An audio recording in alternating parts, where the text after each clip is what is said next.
Ask that since there's so many people that you try to keep your comments to around 5 minutes so that we can get through everybody's comments and then get to the presentation. And then during the presentation, we won't be coming back to the audience for any comments from the audience. It'll be a time when the board up here will be discussing and making some decisions. So if you have comments, I recommend that it's done during the recognition of visitors. Also on our agenda, we have a closed session meeting, or closed session scheduled for later in the meeting. However, we are not going to be going into closed session, so I just want to let everyone know that won't be taking place later. All right, first on our agenda, approval of minutes. Yes, I move to approve the January 8th, 2018 regular meeting and public hearing. I'll second. Are there any comments or corrections to the meetings from January 8th? January 22nd. No, they're 8th. I think. It says January 8th. Did I say it wrong? No, you said it wrong. I typed it wrong. Oh, it typed here. Oh, I'm sorry, I was reading the, okay, so it's January Actually- 8th. Is it January 8th? January 8th. January Oh, 8th, I yeah. see, okay. Yep. Action list has it wrong. Okay, sorry. Are there any comments or corrections to the January 8th regular meeting minutes? Hearing none, may we have a roll call vote, please? Commissioner Abbott? Yes. Commissioner Anderson? Yes. Commissioner Foster? Yes. Commissioner Pelletin? Yes. Commissioner O'Vanney? Yes. Commissioner Shelley? Yes. Commissioner Wolf? Yes. Minutes are approved. Thank you. Also, another set of minutes? Yeah, I'm going to move to approve the meeting minutes for the November 8th, 2017 Committee of the Whole meeting. Second. Any comments or corrections to the November 8th, 2017 minutes? These are ones that had been revised a little bit, so that's why they were coming back to everybody. But everybody, anyone questions? May I have a roll call vote, please? Commissioner Abbott? Yes. Commissioner Anderson? Yes. Commissioner Foster? Yes. Commissioner Pelletin? Yes. Commissioner O'Vanney? Yes. Commissioner Shelley? Yes. Commissioner Wolf? Yes. Minutes are approved. Thank you. Next on our agenda is communications and correspondence. We had several regarding the beach parking lot. And also just the landscaping and beach house in general. They are all part of the packet for everybody to read. And again, we'll be discussing the parking lot and the lakefront later in the meeting. We are at our point for recognition of visitors. Before we go to opening this up, I know there's a foundation here that would like to present something to the board, so I will ask them to come up first to speak, please.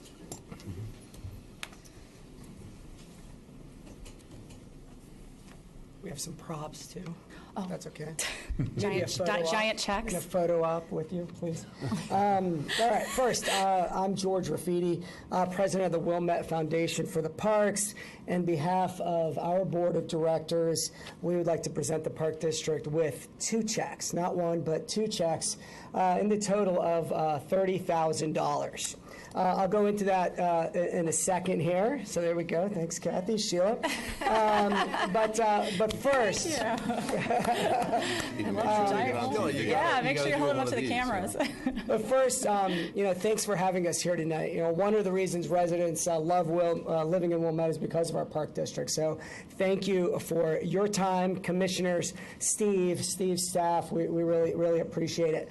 What we like to say, our purpose is as a foundation is to spread joy.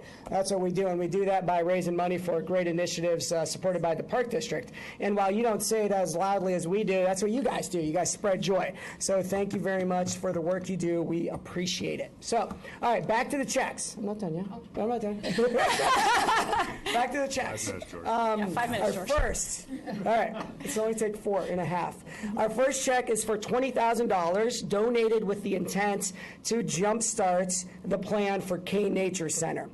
So in addition to that donation, we are dedicated to continuing raising the awareness of this hidden gem of Wilmette, but also to get volunteers as needed when the time is right for us to be there and help jumpstart this project. So our second check is for $10,000. That will go toward helping supplement the fund for the Wilmette Park Foundation Scholarship Fund. We have donated to this fund every year and will continue to do so. With both of these projects in particular, in addition to raising money, one of the things we get a lot of fulfillment out of is raising awareness that there is a Kane Nature Center, and the story behind that and the history it has, and also the fact that there is a scholarship fund that many families apply for every year. So in addition to raising money, we see one part of our mission is to raise awareness, get volunteers, and in all, spread joy. So thank you again for your work. Thanks for letting us be here today. And here you go. That's all I have today. Yeah, the real You can give check. us a Steve. Thank you so much, Foundation. Thank you. Thanks, guys. That's great. Thank you, George. Thank you. All right. Would anyone else like to speak with us this evening? Yes, Mr. Crystal.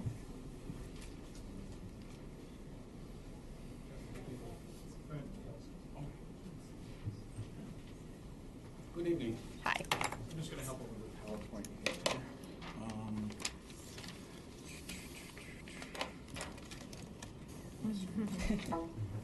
They don't do much for us. Hard to get to the ATM.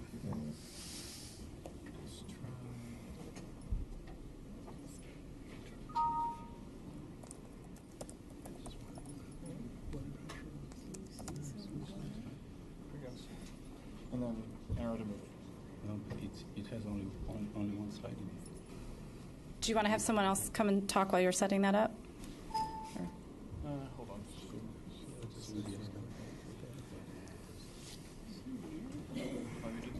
You can move things along.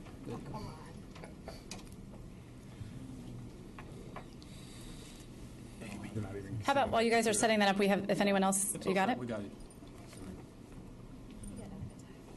Were you able to see the prior presentation? No? Thank you. Ronnie Crystal, 250 Vista Court, Wilmette, longtime resident, and love the park.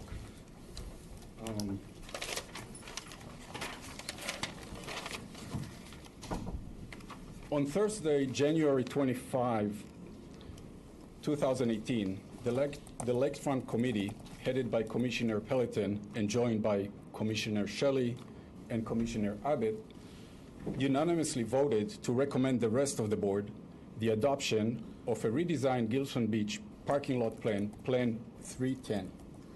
Here is a quick review how we got here.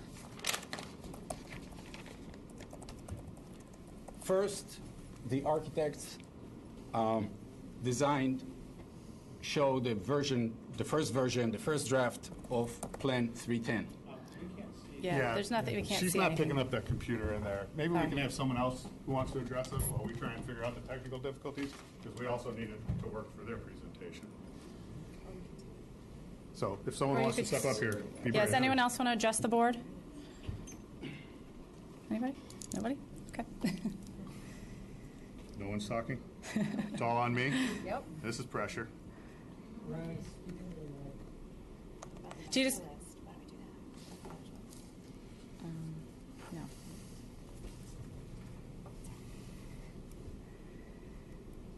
Are there any other comments that you could give without the presentation? No. That should do it.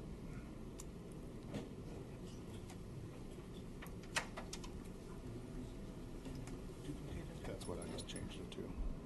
It was extended All right. before. We see something. Got it now. Okay, they've got it. Okay. It's all yours. Thank you. Yeah, can you speak into the mic so the audience can hear too, You please? just point them up, Yeah. the microphones. There you go. Thank you. Okay. So this is the first version of Plan 310. I'm not going to get into details here. I'll just give you a quick thing of everything. This is the next version, and there were a whole bunch. It's not necessarily in order. This is the proposed alternate, which says existing parking spaces 327.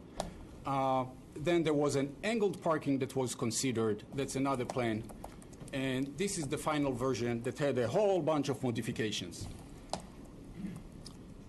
Later, at the end of December, I emailed the board plan that had 405, which is basically what we have now, with a couple of modifications that I won't get into that. The plan was thoroughly evaluated by Hamilton Company and later was rejected by the by the Lakefront Committee. After that plan, the architect, Woodhouse Tenucci, gave another plan, and this plan had 368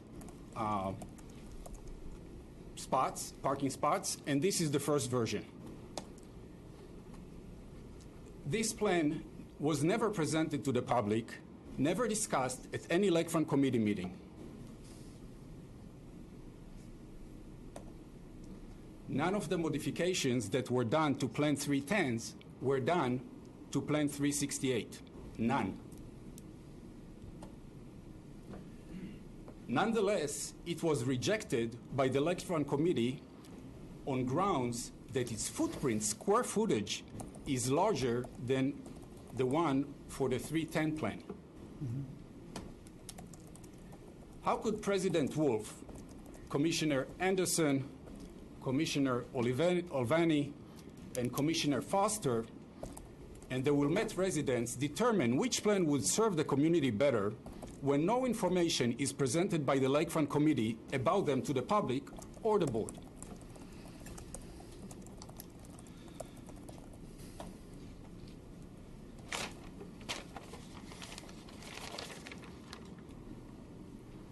So we'll go back to the plan, to 310 plan, version 1.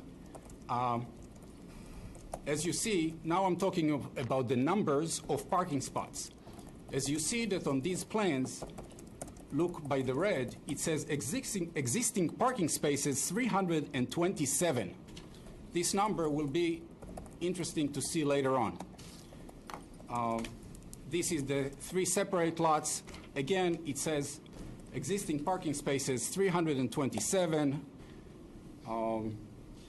This is the last version of Plan 310. And as you can see, it says that suddenly we have only existing 305 spaces. What happened to all those spaces? I will tell you the answer for it tonight, pretty soon.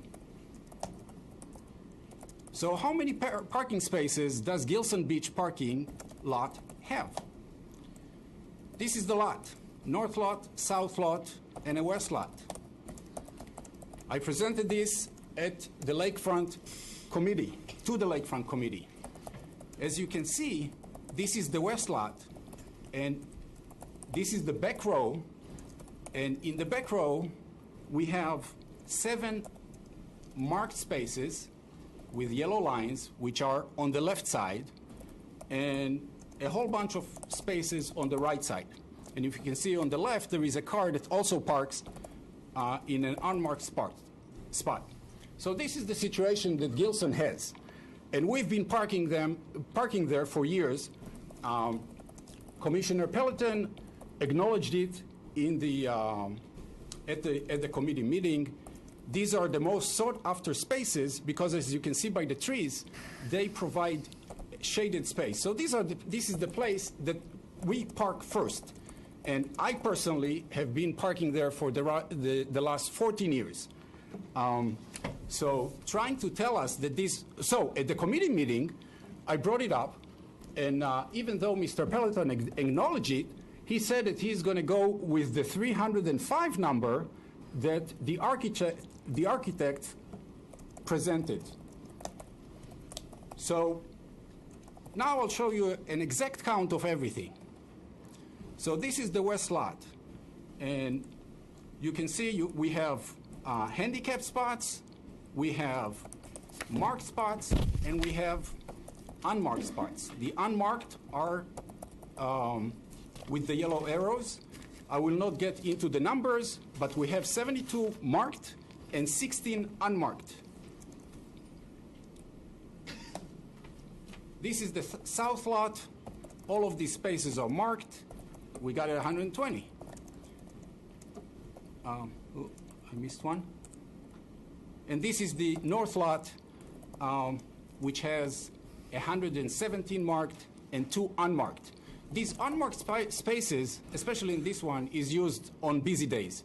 On busy days, people park in just about anywhere. People park on the green side on the left, and other places, but these are regularly, all those yellow arrows are regularly used spots at the lot, and just because somebody didn't put a line doesn't mean that we're not using it. We've been using it for years.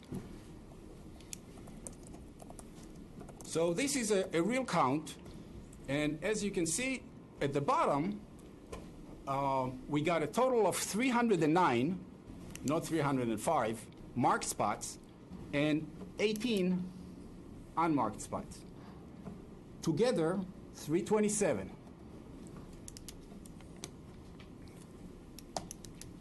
So, okay, this is basically the presentation, and now I have a few things to say. Considering what I just presented, I here ask for the dissolution of this Wilmette Lakefront Committee by the Wilmette Village Board immediately. I further ask the Lakefront Committee commissioners, Commissioner Pelleton, Commissioner Shelley, and Commissioner Abbott, to recuse themselves from any further dealings of any kind regarding the $2.1 million Gilson Beach parking lot redesign project. In case they decline, I here ask the rest of the Board of Park Commissioners, President Amy Wolf, Commissioner Anderson, Commissioner Olveni, and Commissioner Foster, to remove Commissioner Pelleton, Commissioner Shelley, and Commissioner Abbott from any further dealings of any kind regarding the $2.1 million Gilson Beach parking lot redesign project by March 12, 2018, which is the next time the Board of Park meeting supposed to meet. Any questions? I'll continue. If this request would be declined, the same request would be filed in a court of law. When dealing with a large projects of this size, the entire board should be a part of the entire process. Otherwise, it only takes two people, which is the majority of the three-person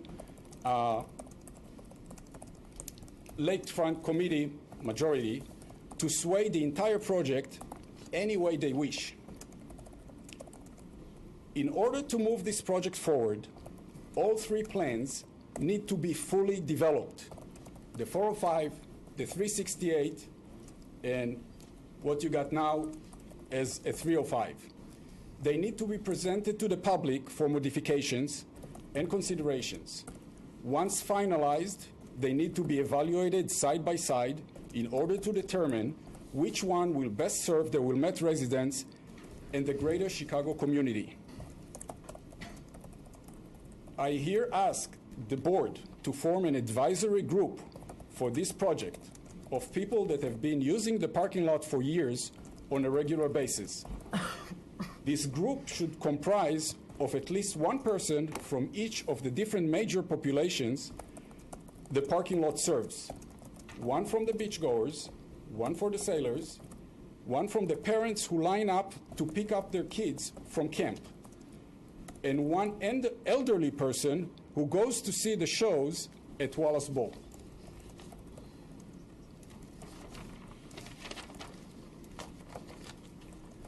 Commissioner Pelleton, the days that a war veteran like myself, who put their lives on the line in enemy territory, with the hope to survive, to continue securing a peaceful life for all, end up coming before you with the best intention of helping you redesign the best parking lot possible at Gilson Beach for the Wilmette resident and the greater Chicago community. And you, in one way or another, dismiss everything they brought forth in order to push through Plan 310, which does not answer congestion issues that we have. Those days will soon be over, one way or the other.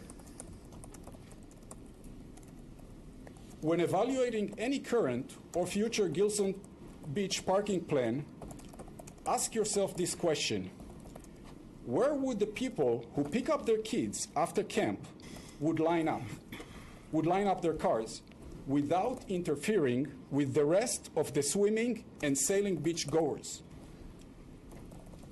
The solution for this question lies in a dynamic parking. Just like we have the lanes on the Eden's expressways that go one direction in the morning and go another direction in the afternoon. We should have a place, which will be the west lot when all things said and done, that should serve the people who pick up kids would line up in the afternoons, and on the weekends it will be normal parking. So they are going to be completely on one side, the rest of the population will be completely on the other side. Everybody's going to be happy. We'll have no congestion. You could try to wrap up here, please. Excuse me? If you could try to wrap up your comments, that'd be great. Yes, Please, I'm thanks. done. Okay, great. Thank you. You've Thank given you. us a lot to think about. We appreciate your comments. Thank you, and your presentation, or your comments. Is there anybody else that would like to address the board at this time? Seeing nobody, we'll be moving along in our agenda. Approval of the voucher list is the next item. I move to approve the voucher list in the amount of $1,360,900.37, a copy of which is to be attached to and become a permanent part of the minutes of this meeting. I will second. Are there any comments or questions on the voucher list? Hearing none, may we have a roll call vote, please? Commissioner Abbott? Yes. Commissioner Anderson? Yes. Commissioner Foster? Yes. Commissioner Pelletin? Yes. Commissioner Ovani? Yes. Commissioner Shelley? Yes. Commissioner Wolf? Yes. Voucher list is approved. Thank you. Next on our agenda is the Executive Director's Report. I will be brief, so Mr. Tanucci can give his presentation. Recapping some of what Mr. Crystal said on the Lakefront Committee on January 25th, the committee voted to recommend the schematic design to the full board for their consideration. So that's what we're doing here tonight under the Lakefront Committee. Commissioner Pelletin, as the chair of that committee, will speak more on that and introduce our speakers. Looking forward on your agenda as well, we have some regular business in the form of a surplus property ordinance. As required by law, when we dispose of property, the board has to deem it surplus so we can do so, and we have a vehicle that has met that criteria in the mind of staff for your consideration. And then lastly, we have under new business an item that normally would come through a committee, but just with the timing of everything, we have a contract for a license agreement for a new operator of the golf course restaurant for your consideration, and when we get there, I will add a little more commentary to that as well. And that is my report. Thank you. Any questions for Steve? Hearing none, we'll move forward to committee reports. First on the agenda is the Lakefront Committee. Topic of the night. Absolutely. Well, my report is fairly short because it's really just about the last meeting, as opposed to a history of the entire project. You guys have gotten updates from me, reports from me on a monthly basis, so I'm hoping that you all feel well informed about what's been going on. We had 8 or 10 visitors. We met on Monday, February 5th, and 6 of them addressed the committee. One of them wanted to talk about Langdon Beach erosion, which is considerable, and the fact that there may be actual peril to people who try and swim there now because of exposed rocks, because there has been so much sand that has been eroded away from the beach, and there's a considerable drop. It's 4 or 5 feet right now from to get down to the water level, so that was taken very well, and we're going to have to come up with a plan to figure that out. 2 people spoke, including Mr. Crystal, urging a larger parking lot. And the other one was a non-resident. 3 people spoke in favor of reducing or moving the trees in the parking lot, which is a village requirement to improve the view from the bluff or augment the view from the bluff. Andy? I apologize. I got to interfere. I'm sorry. I did No, not- the I did com- not no, say- no, sir. I never said that I wanted a larger parking Okay, lot. Mr. I want Crystal. to maximize the spaces we heard you. in the area that we have right now. Okay. So I don't want to Mr. hear Crystal. that I support, because I do not support. I want to be very clear, and I'll say it again.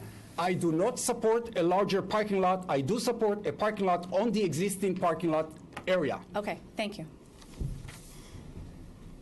Mr. Peloton, please continue. Thank you. Continue. So to be absolutely specific, a larger parking lot than the one that the architects had proposed. The committee discussed the parking lot ideas and decided that we were interested in presenting the plan that the architect and the traffic engineers had presented unchanged. It is something that we can discuss here this evening if people are interested in discussing. And it is something to note that originally the architect's count was 327. And as Mr. Tanucci pointed out, he went back and counted again and came up with a much lower number. It is difficult, not right now, I don't think, Mr. Abbott. It's difficult to come up with an accurate number or a number we can agree on. But Mr. Tanucci even suggested, if necessary, we could all convene down in the parking lot area at some pre-designated time and count spaces and come to an agreement on it. And I don't think that that's necessarily a good use of time. And was willing to go with whatever the architect stipulated, as long as we didn't have a net reduction in the number of spaces, because we are sensitive to that aspect of it. Committee then discussed the trees in the parking lot and the view from the bluff. Ultimately, we chose to bring the need, because this would require a variance if we reduced the number of trees or tried to change the types of trees. We were sort of running out of time a bit, and so we brought it to the full board. And we now, with Mr. Tanucci's presentation tonight, will have considerably more information and more images of various choices to help inform our decision. None of us have seen the latest slides until we got an email late this afternoon. So it is about as fresh for all of you as it is for us. The committee also commented on the presentation as Mr. Tanucci proposed it, and asked for changes to some of the slides, particularly the budget slide, to best reflect the committee's choices and the overall cost of the project. Then we had a manager's report, but that was pretty much limited to snow removal continues, and there is ice at Gilson. And the lift station continues to operate. That's for Jerry.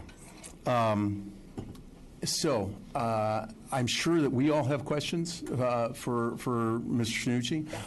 And so I want to, without any further ado, introduce Andy Tanucci from Woodhouse Tanucci and ask him to share with us his latest presentation.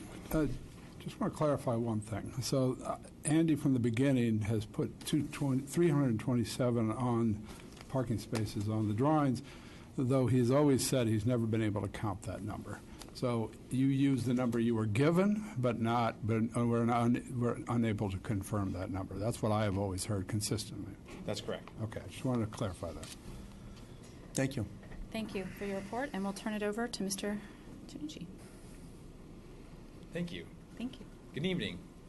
It's great to be here. It's great to finally be in front of you guys. We've obviously spent a lot of time working on this. So to make this presentation is a long time coming, but also a great pleasure. I know that your attention span is not indefinite. I also know that Steve was brief so that I could be long. So I will do my best. We started this project off by actually presenting this to you, by presenting this to the public and saying that we knew very, very well and that we were going to approach this project with the understanding that beaches were way more exciting than buildings. We are known for doing buildings in places where there shouldn't be buildings, in fact. Parks are places that need services, but often don't benefit from buildings. And we wanted to be extremely sensitive to that moving forward. And I think that we've done so.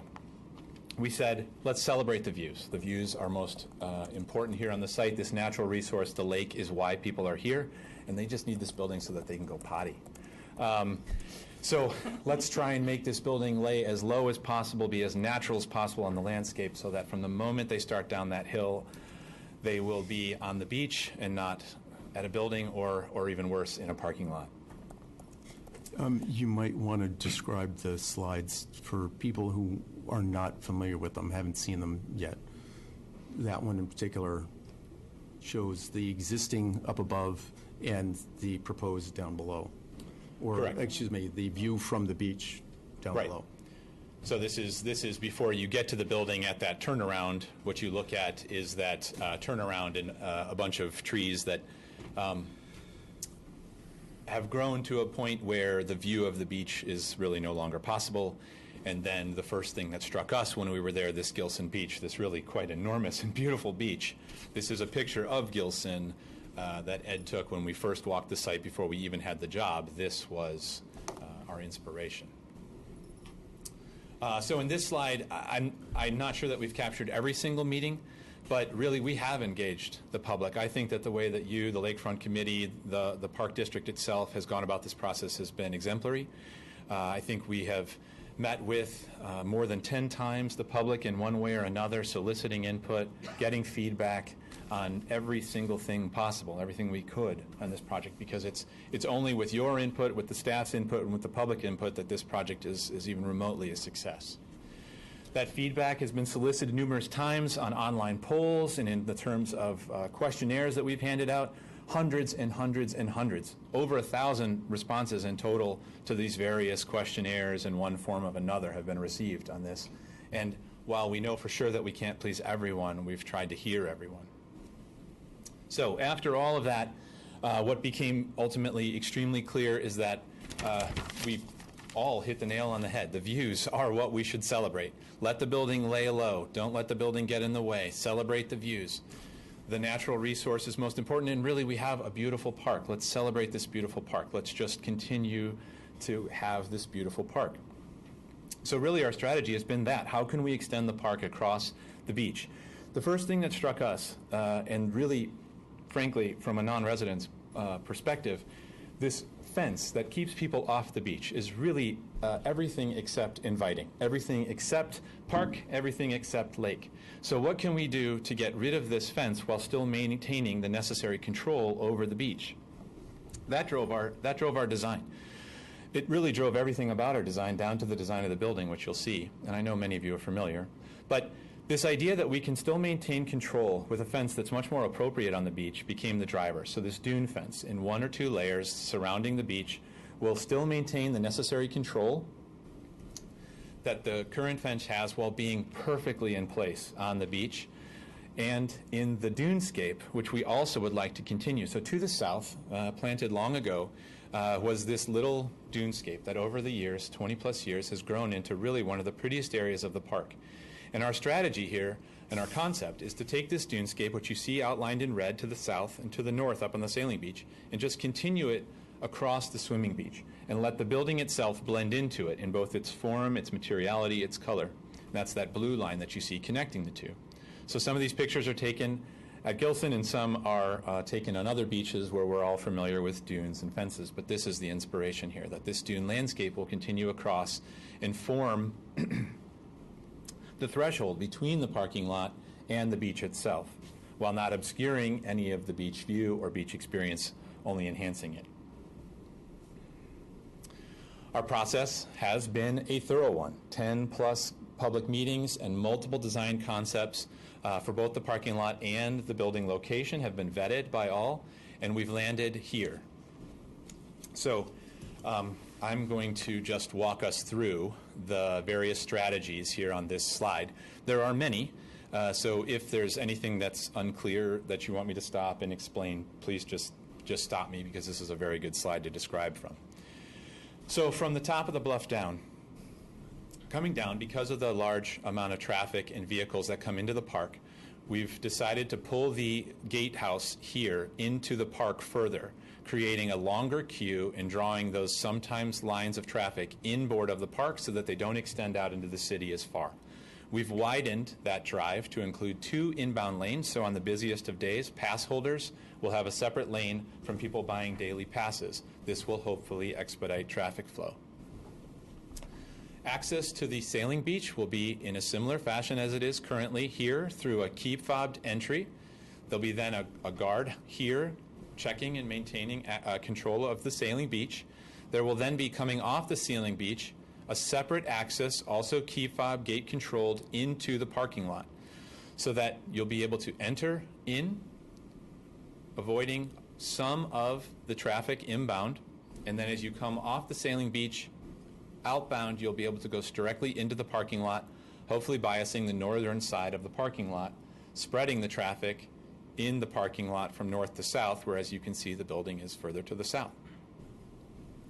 There'll be a small amount of repairs done to the existing shed. You'll see in some of the slides. One of the ideas we originally vetted that were not pursued was the replacement or reconstruction of this facility so that it would be more sightly or more generally nice in appearance. The budget doesn't really bear that, but we are going to upgrade it a little bit, maintain it, and paint it so that it blends in with the landscape a little better, looks a little nicer, use some landscaping to obscure it to some degree. Also from above, we're redirecting pedestrian and bicycle traffic here, this way along Michigan Avenue, by widening the path and then coming down the center asphalt lane, which is currently existing. We will widen it slightly to make it safe for both bikes and pedestrians. We'll come down the hill to make the traverse of the main drive safe. We're going to bend it just slightly at the bottom so that bikes can't just zoom right across the road, and create a very visible pedestrian and bike crossing across the drive and then through the parking lot where you can see there's no traffic traversing, so very safe and very open. This kind of grand, beautiful, beachy LA to the building, this entry to the building.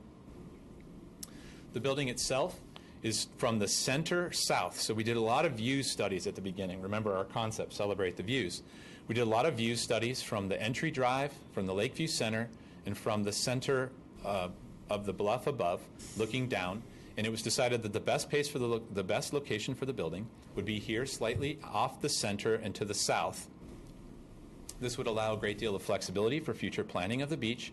It also put users of the beach house in great proximity to not only the lake, but also the cottonwoods. We identified in our observations of the site that the cottonwoods are actually a really beautiful part of the site, this place where the dune has grown. They provide a lot of natural shade on the beach, and they're a place that the beach doesn't really have any ownership of.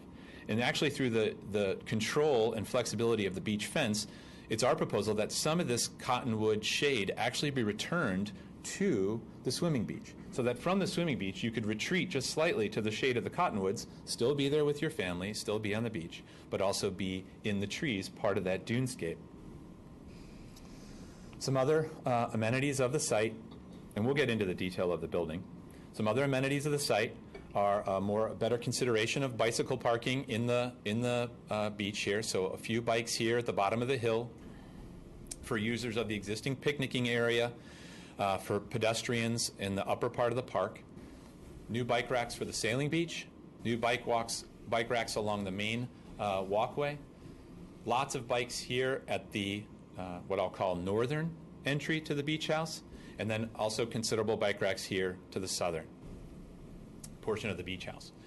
We've added covered seating, which again I'll show in more detail here underneath the trellis of the beach house, so shaded covered seating adjacent to concessions. But then we've also added a deck, this kind of wooden boardwalk feature here that allows people to sit nearby the concession but out in the sunlight, also with beautiful views of the beach.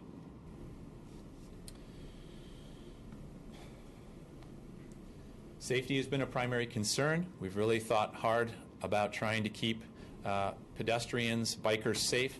So even though this drive curves a little bit, we've tried to keep plantings and vegetation low so that there's a ton of visibility of the parking lot. We know currently the north side of the parking lot fills up first because it's the first thing that visitors see. It's also where the building is more primarily accessed from.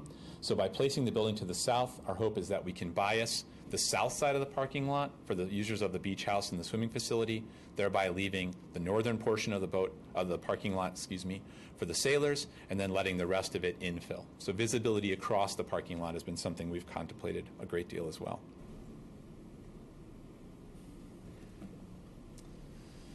So, several views that we've produced. These are from earlier in the process and from very recently, but just to give you an idea, here's this existing approach, which we identified it as being fairly opaque, not representative of the beach experience. So our plan to open it up, as you'll see, the maintenance building stays in the exact same location, the peak to the peak of the building, but the trees and vegetation are replaced here by low-lying vegetation, more dunescape vegetation, and a much more open view of the beach itself and of the lake itself. So when you first come down that hill, you're struck not by a dilapidated guardhouse or overgrown trees, but by the beauty of the natural resource. From up above, the center of the bluff, the pedestrian pathway where bikes and pedestrians will access. This too has been really nicely maintained, opened up to preserve views. That too is our concept here. So here's the view you can see looking straight down, the view of the lake, the low-lying 13-foot tall building well below the line of the horizon so that bikes and pedestrians can make their way down, straight down this alley here to the entry to the beach house. So the entry drive, this is currently down at the bottom. Again, moving the guardhouse further away takes it out of view. Here's the first view we have of the parking lot with the trees. We'll talk about plantings here briefly. The access to the sailing beach off to the left, the drive spinning off to the right to the guardhouse, which is just out of view. The foreground parking lot, the beach house here in its entry, clearly visible in the distance, but the primary view not obscured by a black iron fence, but by low-lying plantings and dunescape. So, parking lot, existing. This is going to occupy a portion of our conversation. It obviously already has a great deal of our time. We've used many numbers. The last number that we have used is 305. We went through several presentations using a number of existing parking spaces at 327. From the minute we first showed 327, and this is documented in numerous ways, I'm sure, we could never count. Ed nor I could never count 327. I now understand exactly why. Even though we've been there many times through the summer, I haven't lived here as long as many of you and the residents, so I don't have this intimate knowledge of exactly where people park that are not marked. Oftentimes, the south side of the parking lot is just a puddle of water, a pond of water. We're remedying that, of course, with this renovation, but that's what makes it hard to count.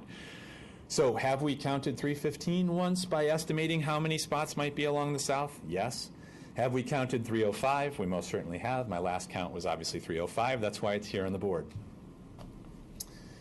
If the number that we need to maintain is 327, there will be a way to do that. I'm sure there's a way to do that. All I'm trying to communicate to you is that it's been hard to identify the number of spots. The staff and the board have always said they want no one to lose in this project. I'm certainly not one who wants anyone to lose in this project either. So whatever number we come up with, I think we can hit. I'll explain the challenges that we've gone through and why it has fluctuated. So we had 327, and we were maintaining about 330 spaces. Then, as detail develops, and even though we're here today for your hopeful approval of the schematic design, in many ways this project is well past schematic design. In fact, in terms of civil design and stormwater management and parking lot design, we're much closer to about 90% design development because we've had to meet with all the necessary gates that we have to get through and all these kinds of public processes that we go through. And we're no strangers to them, and it's fine. We fully expected this when we started the project.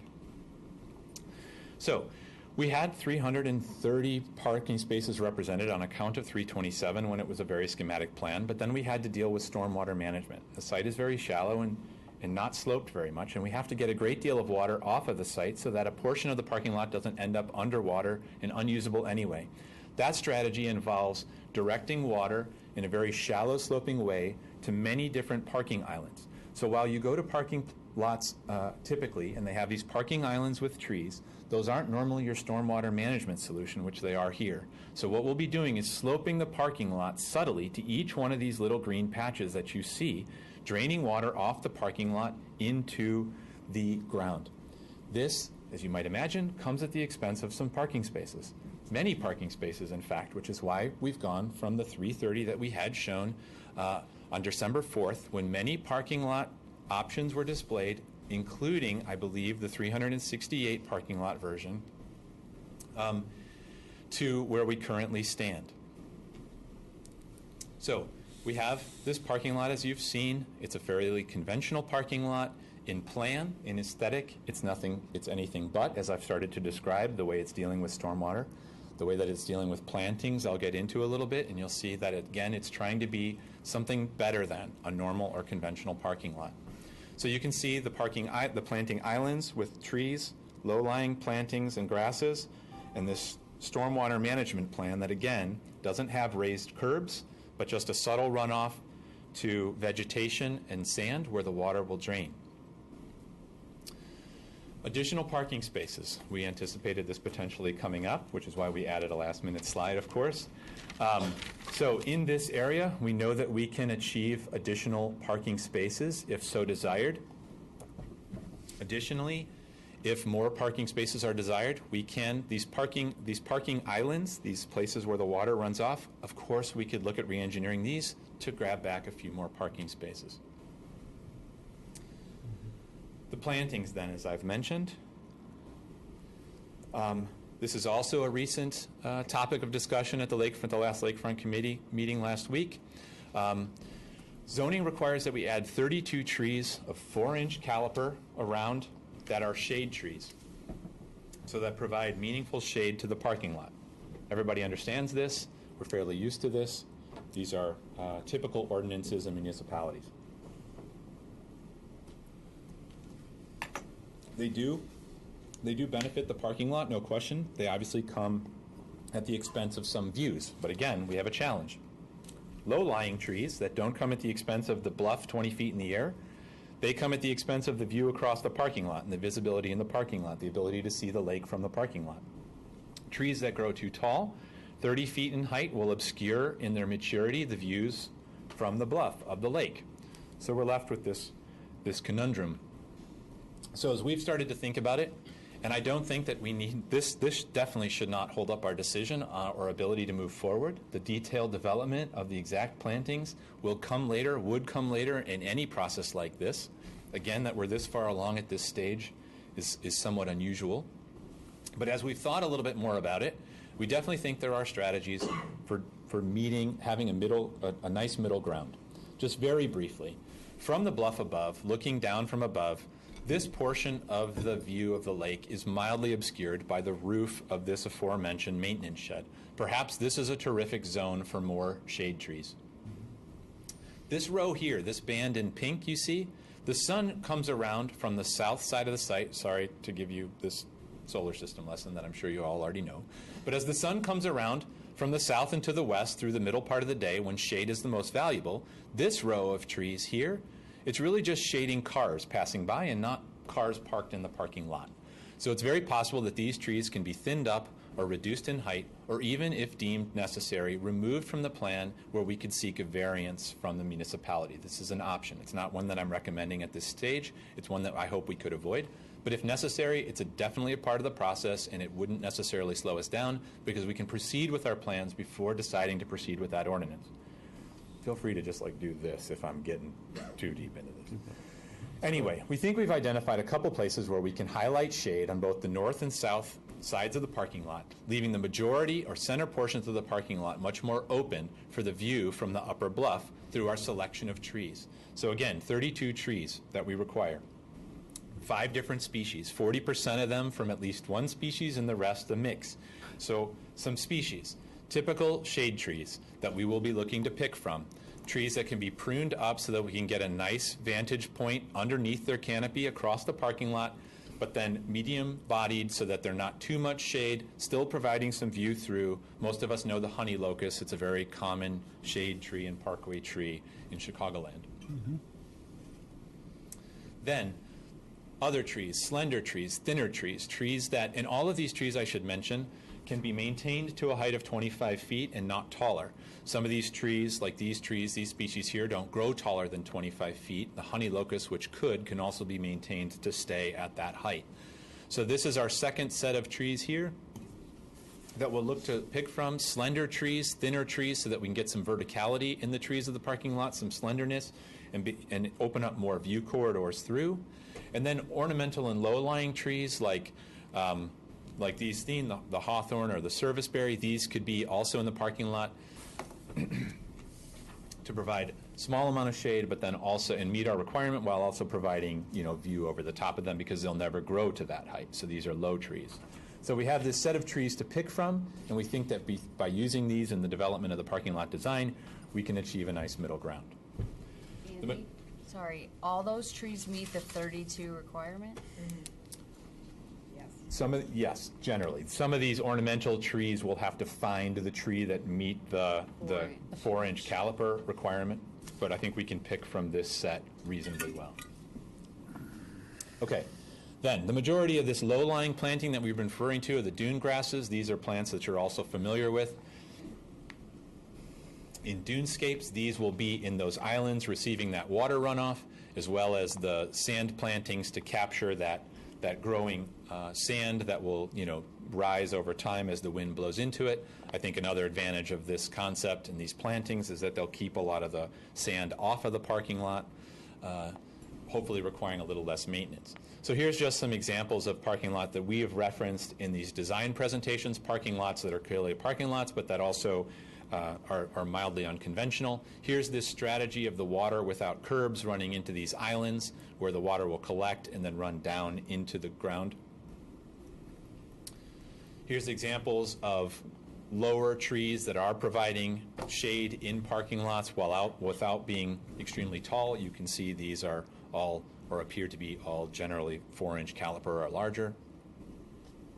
Just some examples, and these are all examples of lots that we've presented to the Lakefront Committee. Through this variety of plantings, through a variety of tree selection, and through the variation in pavement in the parking lot, this idea of not having these curbs actually in these islands actually is going to make for an unconventional and as un-mall-like a parking lot as we hopefully can in this natural environment. So again, just to round out this conversation and knowing that this was going to be a bit of a elaboration, this part of the presentation, here's the parking lot as proposed with some variation in tree selection. Here's the low ornamental trees. If we went only with ornamental trees low, our concern here is that it really blocks the view in the parking lot, of the parking lot, and of the lake from the parking lot. A higher canopy versus a lower canopy, higher canopy. You can see the building becomes obscured. No trees. This was an early option we pursued, but it wasn't favored really by anybody. We heard from public input. We heard from the Lakefront Committee. We've obviously heard from the zoning ordinance. Trees are a requirement, and a requirement for good reason. So we're not proposing a parking lot with no. We just wanted to show it so that we can show you all these things that we vetted. Again, higher trees, ornamental trees, lower trees. This is a photograph taken from the upper bluff. No adjustment really done. Only these new renderings in the background. You can see this is the primary open part of the view where a lot of these trees have been pruned up. As the bluff extends down, the northern part of the bluff, which you can just see here, is from this one vantage point a little bit more obscured. Sorry. Again, back to this pedestrian path from behind the turnaround. This is what it looks like today as we've proposed it with this allée. Here's this long walk down the middle. We haven't suggested planting trees here in this allée, primarily because of this view, keeping this view open. But of course, if need be, we could add a tree or two to it. But that's the primary pedestrian and bike entry. All right, to the building then, rounding out my presentation. Here's the existing building. We said again from the very beginning, we were going to add some services. We needed to add a fixture to each of the men's and women's restroom. We needed to improve the concession. We needed to add family restrooms. We needed to improve the administrative space in the building. But here's what we were working with. Inside of the red boundary, you see the 20,000 square feet of pavement. You see 4,600 square feet under roof, most of which is not really nice under roof space, but under roof nonetheless. And 2,200 square feet of enclosed space. leaving a total 2,300 covered space not inside the building. So that 2,369, that's outdoor covered space. The building height's roughly 13 feet tall. Here's our new building plan, again taking this shape to meander with the dune fence and with the bluff itself. Our stats, 10,000 square feet of pavement compared to the 19,000 inside of that red boundary. We've got 10,000 here associated with the building. Under roof, 6,600, so we've dramatically increased the size of the roof by 2,000 feet, giving all of those 2,000 feet then to covered, shaded, outdoor, usable space with most of it with views of the lake. The building itself enclosed 2,190 compared to enclosed space of 2,251. Through efficient planning and working closely with the staff, we've kept the enclosed portion of the building the same as it was originally, if not just slightly smaller. Just zooming in detail, the building is designed in these multiple pavilions to maintain a great deal of porosity and view. Transparency is a better word to use, sorry. I can get a little bit like that. Little comments from the gallery. So transparency through, so that from, again, the parking lot, lots of view of the lake, but also breeze. Breeze and air movement and people movement is paramount to these facilities, having done them in the past, maintaining a lot of open air and movement through them. It's not only a feature for better air quality and a nicer environment, it's also a good safety feature where you can hear people from around a corner potentially.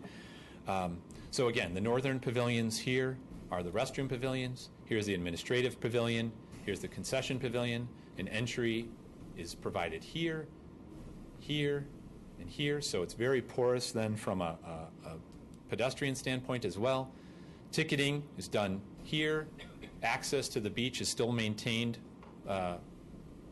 through the fence here. Excuse me. So then zooming in, the restrooms, again, we've added a fixture to each, a bathroom fixture to each, and 2 family restrooms. Each of the family restrooms will also have a shower. That was requested, so there's both outdoor showers and indoor showers. The administration, here's ticketing again. Here's the administration space where the guards have a perfect view of the entire beach. Little first aid, secluded. Even though this is interior space here, there's a view through the building, again, transmitting natural light into the space, but then also a view through. Not showing the door off so that users won't immediately walk in thinking that's a space for them. A break room area, restroom and storage space. The concession plan is a full-service concession area. It's packed as tightly as we possibly can, maintaining as small a footprint as possible with the necessary space, utility, and equipment for a full-service kitchen. As you can see, there's lots of benches along the walkway, so we're trying to make this walkway experience nice as well for joggers, walkers who use the park. We've seen great number of people obviously walking straight by the beach house, just using the walkway, so we want to make that a nice amenity. The walkway itself, we expect will be concrete because it needs to be maintained. There's a great deal of sand. It's probably the best strategy long term, but we're going to introduce wood, and I'll show you some material palettes here, wood in the form of wooden benches as well as obviously the wooden cladding over the building. So the building itself, we initially deemed building as fence, again taking the inspiration from the dune fence, all these vertical wood slats made to look like the dune fence itself. Here's the building then from the beach up close. The pavilions themselves are a concrete that is formed with a wooden formwork so that they too take on the appearance of wood, look like wood from a distance, but are very easily maintained, extremely durable over time. Integrated into the building facades are benches so that from this northern position looking out at the lake all across the length of it, you'll be able to see the lake standing there adjacent to the building in the shade of the building. Here's that entry sequence here, the ticketing window, the guard window, beyond the concession window with a nice covered seating area. Here, this is from the south. So there's a boardwalk here. I mentioned this area, this outdoor seating area to the far south, so in the sunlight. Here's the concession pavilion. showers on the outside of the building here. Again, this trellised roof kind of becoming the wall of the building, up over the roof of the building and down, providing shade to the north. Here's that shaded seating area just to the north of the concession area here. Here's the dunescape and the dune fence meandering around. From the northern entry, same appearance, showers again on the north side of the building. Again, the wooden screen folding up and over the pavilions, great deal of shade, ton of access here along the north of the building with the integrated benches. From the lake looking back, the building hopefully blends into the landscape, becoming almost invisible in the environment that never wanted a building to begin with. The material palette, again, I've mentioned light colored board formed concrete. So this is concrete, highly durable, but formed with wooden boards so that it takes on the appearance of the wood. The frame, which we haven't fully resolved the details of, that carry the wood trellis, some kind of metal, obviously sprinkling in these natural landscape photos. The concrete that we talk about on the ground surface, an exposed aggregate concrete, so taking on the appearance of the beach itself, sandy, little pebbles, nice texture. And the weathered wood of the trellis here. So those are those slats that you see. Probably a natural cedar that will gray over time. When they need to be repaired, they can be easily replaced, all using off-the-shelf stock lumber, so that over time it will develop this really beautiful patina. Here's examples of similar type construction, screen walls. The steel structure that I mentioned we haven't fully detailed yet could take on any one of these appearances: a dark paint, a rusty color, a galvanized color, all only needing to be just long-lasting and easily maintainable, but also blending in with the environment. Here's sort of some of these palettes coming together: concrete, metal, weathered wood. Example of the board formed concrete. Don't have the final details on this, but we're looking at both horizontal or vertical board formed concrete. Details to be further developed in the next stage. Exposed aggregate concrete paving with the addition of wood elements, benches, seats along the way. Again, that beautiful beachy palette with the weathered wood also being used for the benches and integrated seats potentially. So very roughly, we're here for approval on the schematic design so that we can move into design development. We've got a couple hard months of work to get the design developed, the documents generated so that we can bid in an appropriate amount of time so that we can start construction just after the end of the swimming season of this year. The permitting process on a project like this is a long permitting process because of the various agencies we have to go through, but we think we still have enough time, just need to be moving ahead. The construction costs are described here. They've been updated by your construction manager, W.B. Olson. We've broken them out as follows: construction hard costs, these are bricks and mortar, the actual cost of constructing the building. Site work costs, just under $5 million. As we've mentioned, we've vetted a lot of different potential ideas, and these additional items, the ones that say additional site work, and then additional, just additional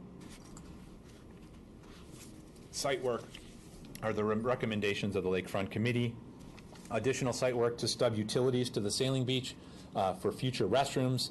There was a ton of conversation about being able to provide restrooms to the sailing beach. So the idea of providing utilities so that those restrooms could be provided, proper restroom building provided at a later date are being considered in this project. The bike lane that we mentioned, widening the path from the upper bluff down, the swerve, the grading required for that to get pedestrians and bikes off of the already slightly too narrow drive down Lake Avenue is being contemplated here. This is a large cost for that work, and really that's being driven by the uncertainty of the grading effort. That's what was discussed with the construction manager.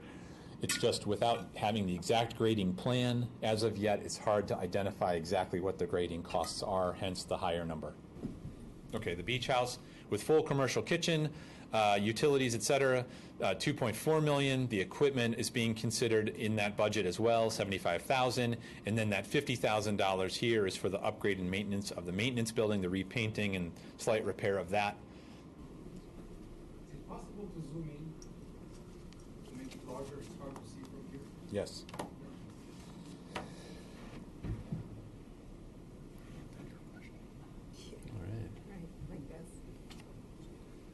Okay, so the site work cost at the top tallying just under $8 million.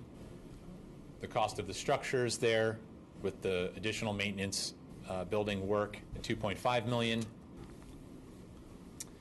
Escalation and contingency is being contemplated in these numbers, just in the individual line items. Then there's the contractor general conditions insurance fee of $600, bringing the total to $8.37. We then contemplate soft costs. These are more fee-related costs, non-building material, building-related costs, just fees. We carry a project contingency in that line item as well, marking up all of the above to make sure that we have enough for any unforeseen conditions, which yields the final project total of the $9.35 million you see here. I think you might have a typo in the first blue line there. I think it says 7 million. Oh, sorry, yeah. Yeah, it should be. That's 4 5. It should be 5 point. Oh, yeah. Whatever. No. See, I can't count parking spaces. I can't add up construction costs. That's not usually an architect's tactic, though, to make things cost double. It's anything yeah, like that. it's Doesn't going add to be up at all. 5 million and something, but yeah. Right, about Or 5.2. Okay, we can provide that updated slide. I apologize for that.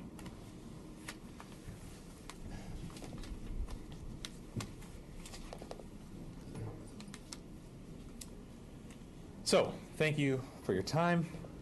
Sorry to take so long going through it. It's obviously been a nice but long process, and just wanted to update you. If you have any questions. Ken, I just want to say thank you very much. You've been very generous with your time and your flexibility and attending a lot of meetings, and you've done a very good job of listening to everything the residents have had to say and trying to incorporate as much of that as possible, and then leaving most, if not all, of the decisions to the committee members. And I'm sure that the board does have some questions for you. I have some questions for you, but I'm going to let everybody else go. Anybody like to start? Ryrie, why don't you Okay, well, then I'll us off? start. Because there was a question about the trees. Have you guys conducted a tree survey of the construction area? We have not. Okay. Then that makes the next question sort of moot, which is how many trees do you anticipate you'll need to remove in order to construct the new lot and the beach house? Do you have any idea about that? No, we don't yet have any idea about that. All right. It's definitely something on our list. Not all of the trees in that area would count against the tree removal, so that's why we have to do an appropriate Yeah. survey.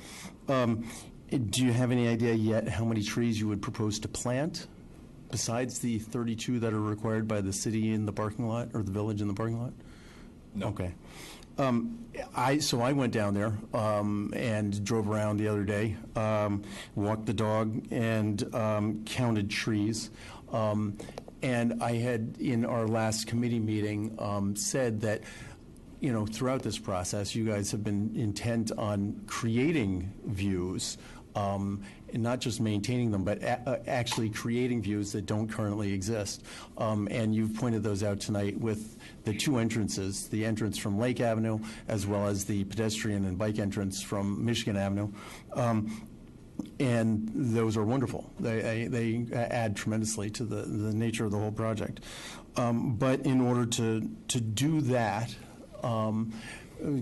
as you've acknowledged, you have to remove a bunch of trees. On the Lake Avenue entrance, we have to remove all of the trees that are in the parking lot area to redo the parking lot, as well as trees that are immediately around the beach house.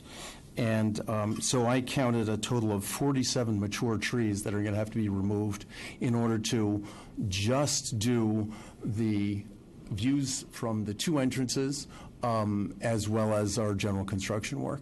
And that's without augmenting any view from the bluff, as some of the residents have been pushing us to do, by either pushing the 32 trees to the side, making them smaller, or reducing the number of them, for which we would have to go and get a variance from the village itself.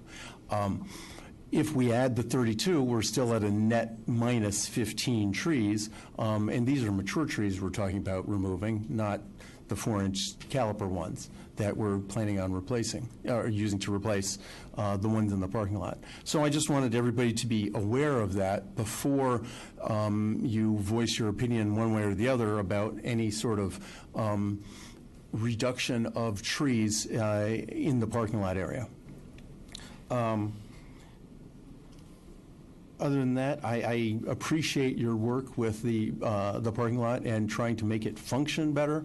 And I think that if it's possible, yeah, the committee would be very interested, and I'm saying this without having polled them, in squeezing a few more spaces into the lot one way or another.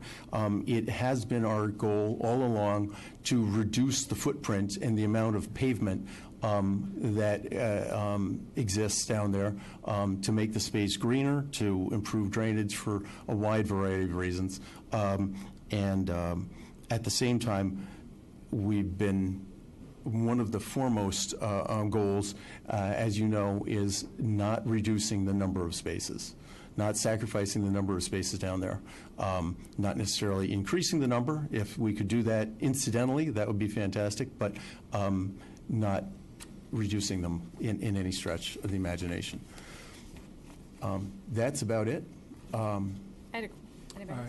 Abbott does. Go ahead. First off, thank you. You know, from the time that you started the public meetings all the way through this process, you've been remarkably creative, great to work with. You took a very high-pressure assignment, and you've made it go. And you've been very generous with your time. And if the board does approve this plan, it would be aware that we're not approving every single detail. We're approving a schematic design and continue to work on these particular details. I have two comments. With regard to the bluff views, I like what you're doing. And I think that you're trying to keep within the spirit of the ordinance as much as possible. You're trying to create some avenues for views. You're trying to balance. And I'm supportive of that. If you come back and feel that we've essentially met the spirit of the ordinance but still need a variance, I'd be behind that. I don't want to get into a real political tug of war over this issue. But I think that you're trying to find that middle ground, and so I'm supportive of what you're doing, recognizing you don't have a final plan. Just you mentioned the honey locust with dappled shade and dappled views. These are good, easy, and that's a very robust tree. It grows. Oh, for sure, yeah.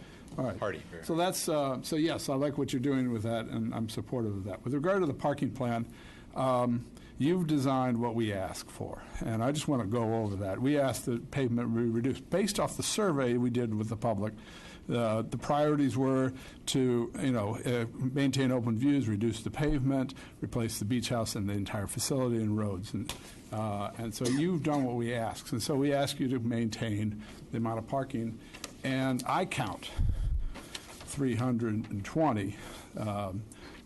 Just as long as we have a count that we can agree to, but we should not shrink that number. So that's where my comfort is. Make sure we at least get to that point. So yeah, I'd just like to make sure that we've got the same, no fewer number of parking spaces. And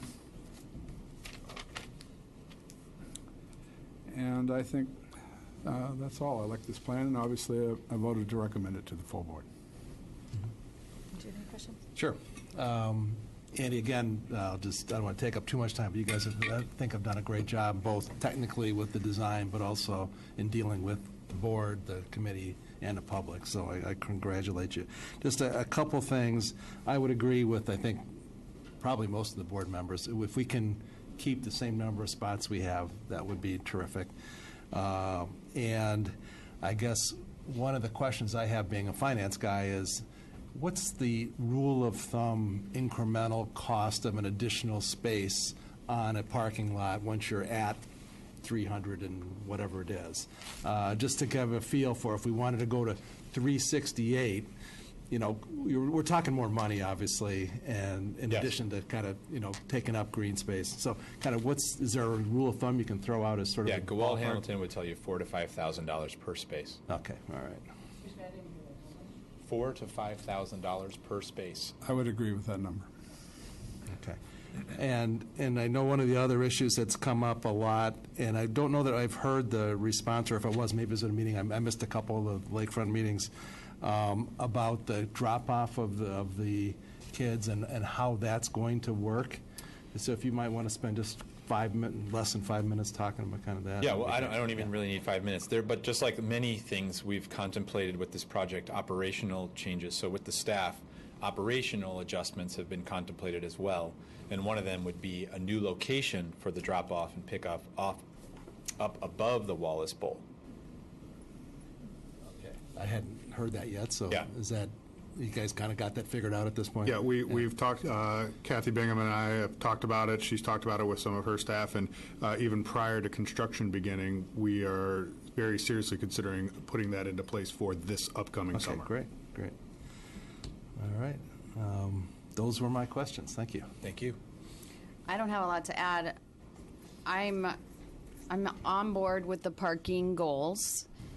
That said, I think safety and efficiency are, to me, more important than the actual number. For instance, when I go to the pool, I have a miserable time getting my kids and our stuff in and out of our cars with this much space between the next car. So I know we all want as many parking spaces as we can get, but I don't want it to be a miserable experience for people or an unsafe experience for people. So I may differ. I just don't think anybody knows what that number, the right number is. Right. And it would be great if everybody could understand that. Like, we will figure that out, I think, but I would like that to be a priority. I would focus on that maybe more than the number. But I'm on board with the goal Sure. of the same or more than what we had, if that's safe and not miserable. Hey, Amy, I'm sorry, I had one more question I forgot to ask. Go ahead. Are you done, Stephanie? Or I'm want to come on? done, I think, Okay. How many, this is a staff question more than anybody else. On a low year and a high year, kind of how many times is the parking lot absolutely full in a season? I think we'll have our superintendent of recreation come up and handle that one. Changes every season. Prior to 2017, we would be at capacity 5 or 6 times in the course of the summer. This past summer, I think we hit it about 8, usually on a Sunday. And I'm talking season. If you add a couple hot Sundays we had postseason, that So increases maybe it. But 10 generally, 10 max, 10 would be 5 max. min? Yes, Okay, all right, absolutely. okay. Gotcha. Can I ask you a question, Kathy? Even if we had 100 more parking spots, would we be able to accommodate all those people on those busy days? No. We could add 100 spots and we would still turn away 100 cars. Right. On those days, we just will never, unless we paved the entire, half of Gilson, we wouldn't be able to park all the cars that want to come into the park. Okay. And of those days, in the past, I think 3 to 5 years, they all have included Memorial Day, 4th of July, and Labor Day, correct? Generally Memorial Day, because We the had some weather's hot- often well, still we've had not some as hot great. days, though. Labor Day generally that weekend, 4th of July weekend is generally. So if we back those out, regular days, it's typically 3 to 4 max, maybe 5 or 6 Sundays. I'd say closer to 5 or 6. Okay. We did a traffic study 4 years ago. Yes. And what that showed us is that on the heavy days, though we have about 400 spaces in the entire park, there's about 700 parked cars in the neighborhood. Right. So yes, it's like you can't really You can't solve it. Right. Yeah. Okay. Thanks, Kathy. Sure. Gordon, anything else? That's it. Okay. John? do you have I guess the only thing I wanted to say is that having been on the Lakefront Committee 7 years ago and gone through this process once before, I commend you and the Lakefront Committee, all of you that have been part of this for the past number of years. It's a very important asset of the community. It's a very important asset to the Park District, and it is something that all of us as elected officials, one of the reasons why we all signed up to try to get elected was in order to see this process through. And the fact that we are here today and with the strong prospect of actually having a new beach house and parking lot for next summer is pretty exciting as far as I'm concerned. So hats off to all of you, because it's a very, very difficult process that I've been through once before. The next summer being not this summer, the one after that. Way to clarify. Shelley? Yes. I want to say thank you first and foremost. I think that you've done an amazing job. Your whole team has. I can't believe the hours and the meetings that you've attended and how generous you have been with your time. I think the presentation was amazing tonight, gave a lot of clarity, I hope, to everybody here as well as the rest of the board. As far as the parking, I think we all have similar, well, and back to the whole project, I think throughout the course of the last couple of years, we've really tried to meet the needs of the entire community, and obviously we're never going to be able to please everybody, but we have worked incredibly hard to listen to the community and, you know, had the surveys and all these different aspects. I feel really good about this plan that we are recommending. As far as the parking, sure, it'd be great to add a few more. I feel like we're too hung up on the existing number, and whether it's 305 or 327, our goal is not to have a larger footprint than what we have. So we're working within the design and the footprint that has been recommended.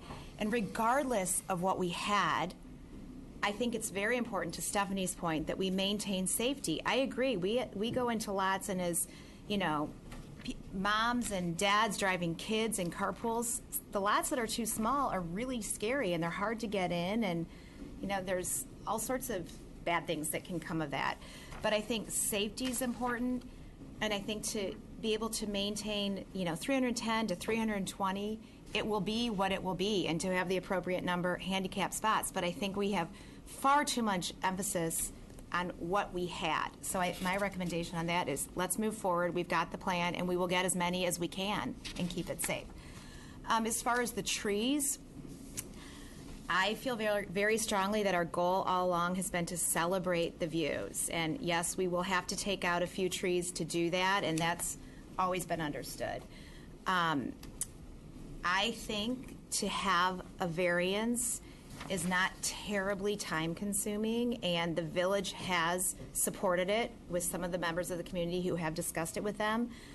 I would propose that we try to go ahead with that to get our ducks in the row, so that we could have that option if need be. None of those decisions need to be made right now, but I think that if we started getting on the village schedule, that sometimes can be the most, the biggest setback with the timing. So we have 32 trees right now. If we could pull a few back based on what you would recommend, not to have an obstruction from the bluff, we have worked very hard to clear it. That I feel for everybody who wants to enjoy this lovely view of the lake, and once those trees reach their maximum height, there will be some obstruction. And the village has supported us in this, saying this is what a variance is for. So I feel strongly about that. And again, we don't have to decide what trees or where at this point, but I think it would be nice to have that in our back pocket.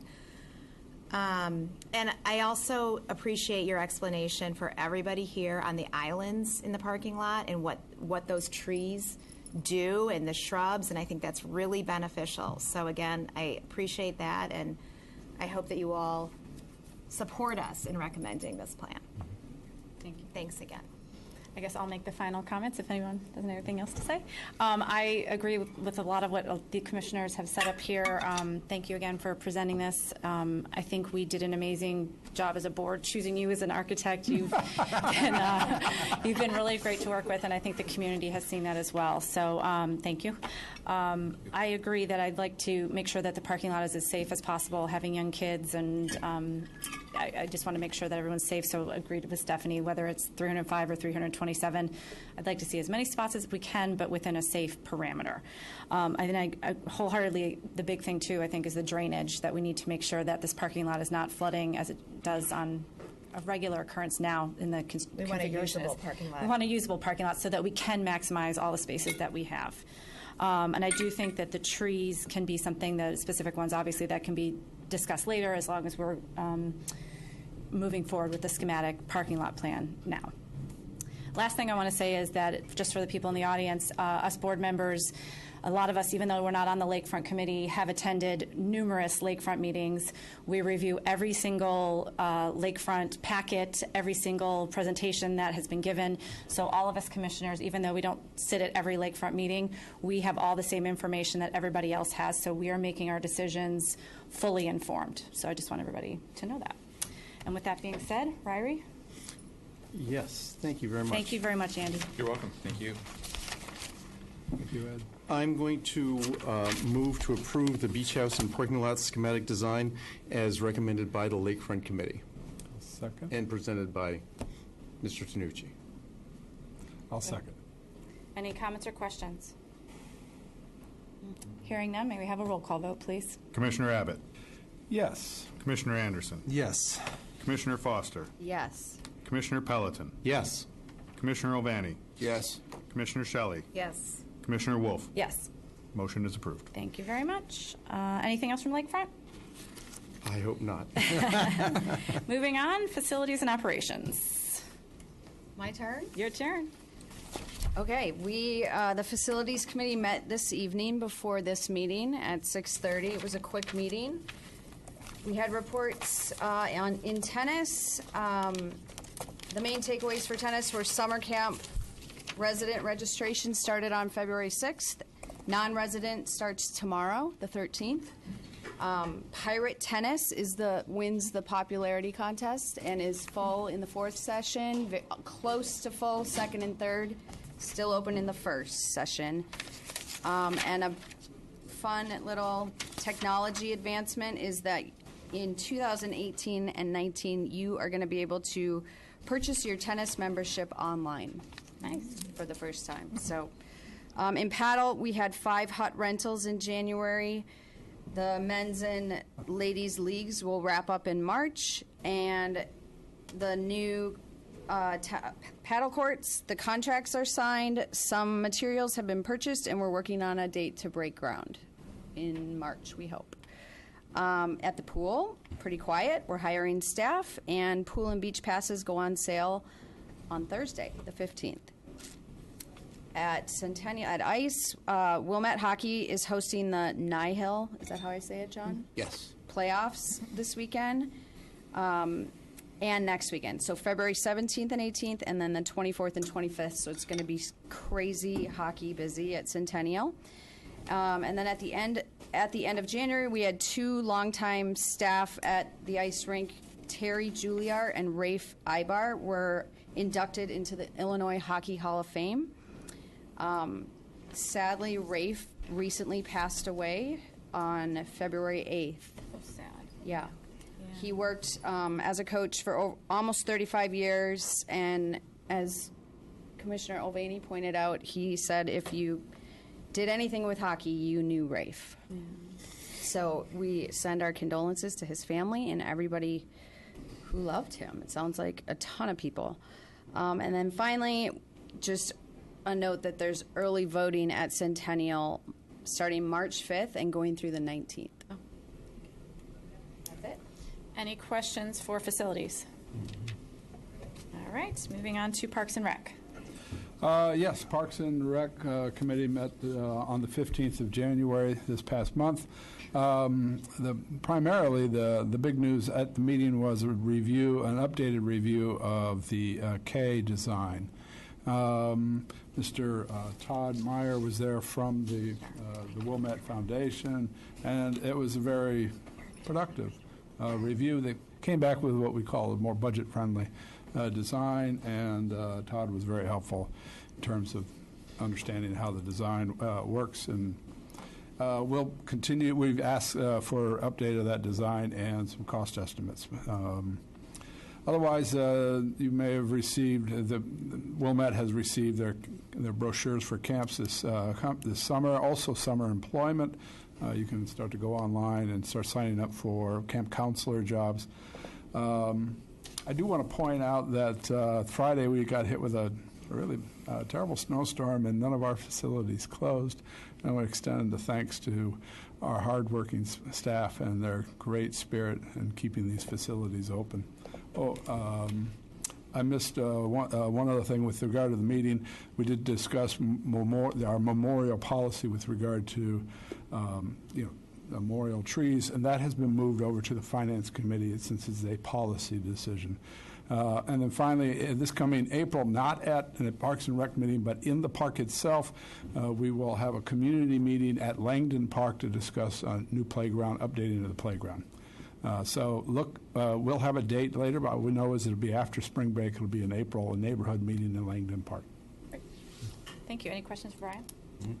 I'd like to add that non-resident camp registration starts tomorrow, right? So residents was last Tuesday, and non-residents is tomorrow. So if anybody out there still needs to register for summer camp. Okay. All right. Thank you. Golf operations. Okay, the golf committee met a week ago Saturday. There was a few items that we discussed. Probably the most interesting item that's not going to be a motion is the fact that we have been working with one of the golf software companies that's known as Golf Now for the last few months, and we've selected them as a new partner to provide software for tee time management on the course. This is going to be implemented and incorporated into our point of sale process, and it will allow for us to provide what some of us refer to as dynamic pricing, so that we have a more active golf course and are out to a broader part of the community. So Adam and his staff have been working hard to figure out exactly how we're going to implement that, but it's an exciting option going forward. Speaking of Adam, he is working with our marketing staff on our marketing campaign for the first year of permanent tee times. We're starting to come up with a concept for people that have never heard of a permanent tee time, and it's sort of like sharing season tickets with a group of people, right? If you buy a tee time, you can have as many folks as you want in your group, and anybody can use that tee time during the day. So over the course of the next few months, we're going to get, or weeks, I should say, there'll be postcards in people's mailboxes all around Wilmette, as well as some of the other communities. So we are working very hard in order to get the word out on this new campaign for an opportunity to increase play at the golf course. And then the last thing I was going to say before I move to the motions that we're going to talk about is I was out yesterday cross-country skiing out on the golf course. It was fantastic. The trail that we have created goes all over the course, and it is really enjoyable. There were a number of people in the parking lot, and there were a number of people out on the trails. So you had people that were very accomplished skiers as well as novices, and so it's a very exciting development when we have snow like this. And Nick, our superintendent, I'm sure he loves riding that thing around, right, to build the trails, because he went everywhere. It was great. So anybody that likes country skiing or snowshoeing, frankly, just don't walk when you're snowshoeing on the trail, because then you'll upset the skiers, like me. And then lastly, I'm very excited about the outcome of our concessionaire, which Steve will talk about shortly. But we have a contract for your approval tonight with a la carte. Those folks that have lived in Wilmette for a while know a la carte as being a shop on Green Bay Road. The management team of a la carte has approached us to take over the restaurant facility at the golf course.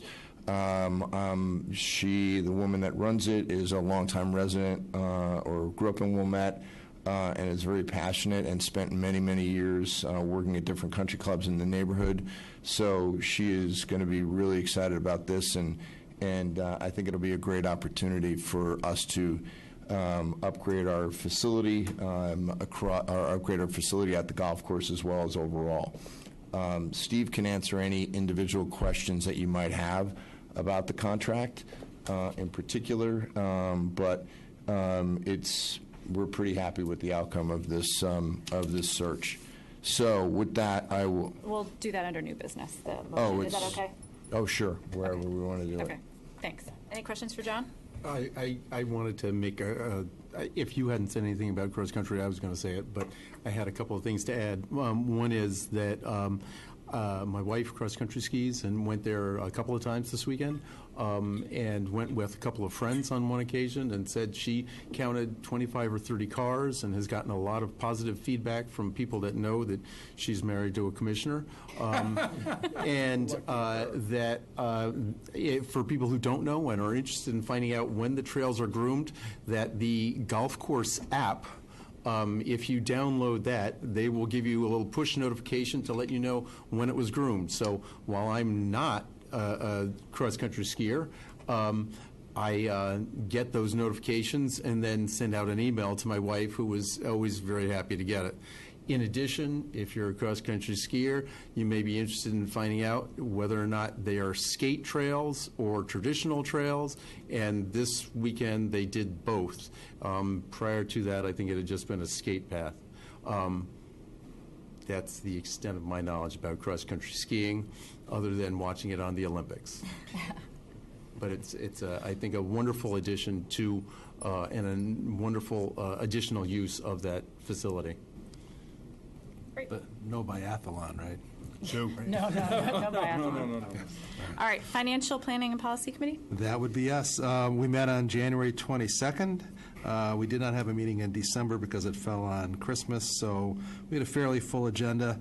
We started off with kind of a verbal update on the status of the financial audit, and things are going well there so far, with no adjustments of any note to talk about. So we don't expect anything either. We talked about entertainment-related expenses and gave staff a lot of input as to kind of what we'd like to see coming out of policies related to that.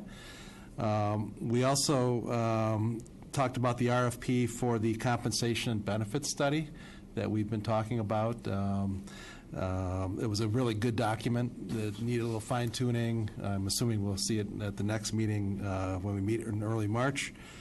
And then, as Brian mentioned earlier, the memorial and naming rights policy has kind of moved its way over to the Financial Planning and Policy Committee. Again, we gave staff some feedback as kind of, where to look, what to see. We talked about what they've already found. So we're starting to get that process moving already. And that's pretty much it. Great. Any questions for Gordon?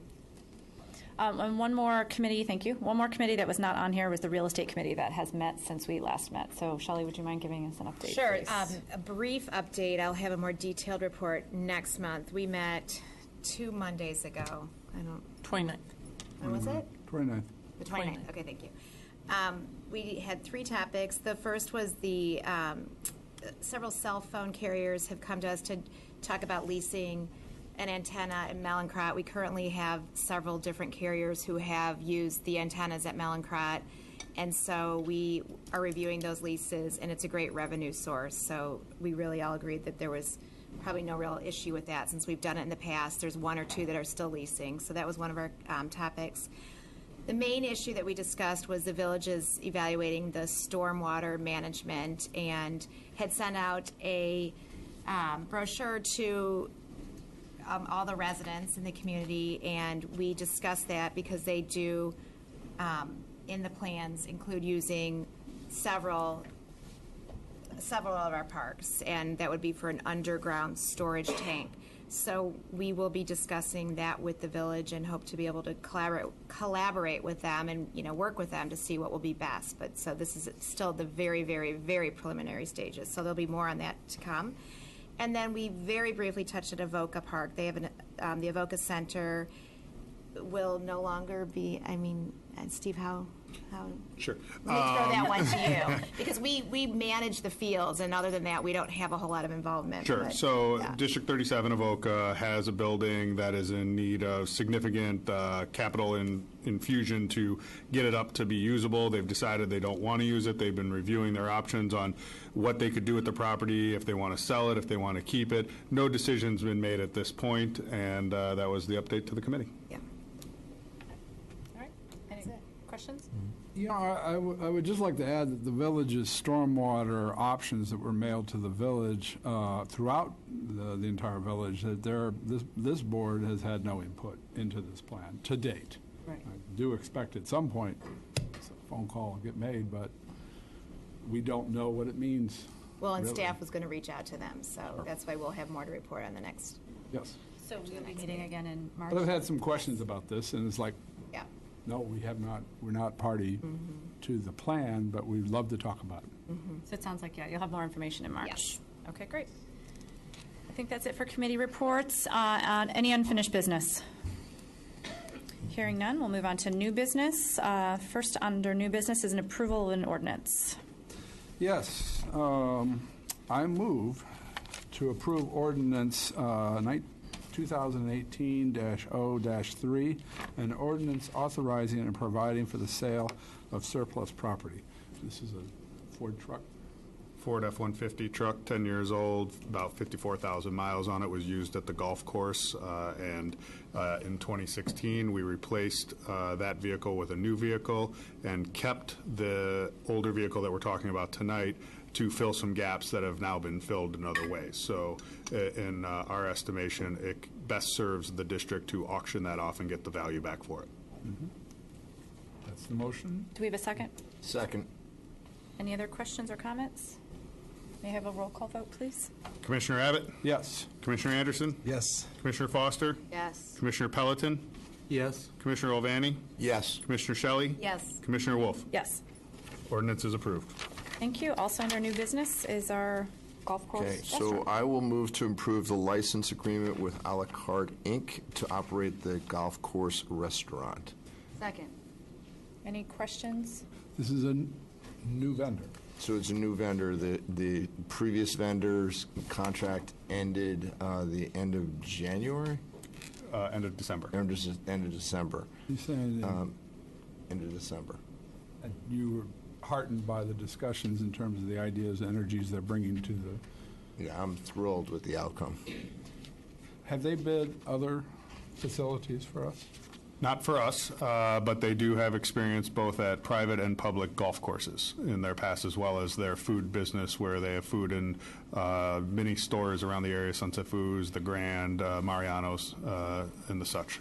I'm going to vote for this. I'm just wondering if they might, because we've had getting enough vendors to bid on our facilities has been an issue. It would be very nice to expand that. It's quite possible that will, they'd be interested in other locations as they come online or as they come up for RFP. Just so everyone's aware, on this particular RFP, we did have 4 initial respondents, including the current they're the now former, but the most recent operator, as well as this group came to us after the fact. They weren't aware of our RFP, but caught wind of it about a week later after we first took the proposals, and we've been discussing with them on the side. We checked with our legal team to make sure we could include them in the process. Everything was fine, and their financial commitment to us is greater than what we'd received in the past. What we believe their commitment to the facility and making a synergy between the restaurant and the golf course is what we were seeking, and we are very hopeful that all of our sense and excitement will be founded in due time. Good luck. Specifically to the contract, before you vote on it, Commissioner Anderson emailed in yesterday some thoughts that have actually generated two very minor changes, but as a fellow finance person, I appreciate the input. In paragraph 6A of the document, page 3, we kind of exchanged between the terms gross revenue and gross income for additional rent for sales. It's page 55 in our packet. I'm sorry, page 3 of the actual contract, Yes, page 55 in your yeah. packet. Okay. And so we got them all to say the same thing, gross revenue versus gross income. That's a somewhat important delineation. Also, on the equipment list at the back, we had traditionally only listed the equipment in the kitchen. He inquired as to the beverage cart that they utilize for sales out on the course. That is also a piece of equipment that we own, so should be listed on that equipment list, so I have added that as well. So those are the two minor changes to the contract. No numbers, no anything else has changed, but those are the two things that I thought you should be aware of since you're voting on it. How about the first 10 months of the dollar amount stays, we'll figure out the allocation. All right, okay. One other comment that I would make is that, once again, Adam and others, and Steve and others, went to great lengths in order to solicit bids. We've asked our staff to be much more proactive, and I think that the effort put forth by Adam and Steve on this particular bid are exemplary, and the outcome is, like I said, I'm very excited about the potential outcome here.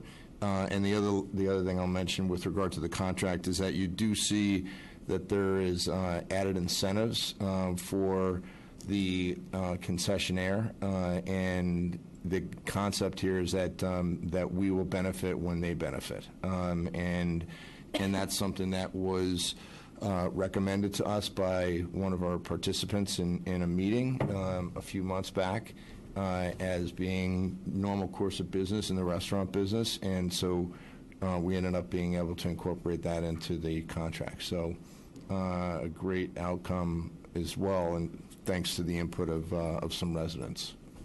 Maybe even, I'm not even sure if he's a resident or not, but. Yes. All right, may we have a roll call vote, please, if there aren't any other questions? Roll call vote, please. Commissioner Abbott? Yes. Commissioner Anderson? Yes. Commissioner Foster? Yes. Commissioner Pelletin? Yes. Commissioner Ovani? Yes. Commissioner Shelley? Yes. Commissioner Wolf? Yes. Contract is approved. Since we are not adjourning to closed session at this point, we will adjourn. May I have a motion to adjourn? So moved. All in favor? Aye. Aye. Thank you. Somebody's got a Stephanie second. gets to second that one. Do you hear that, Libby? She said.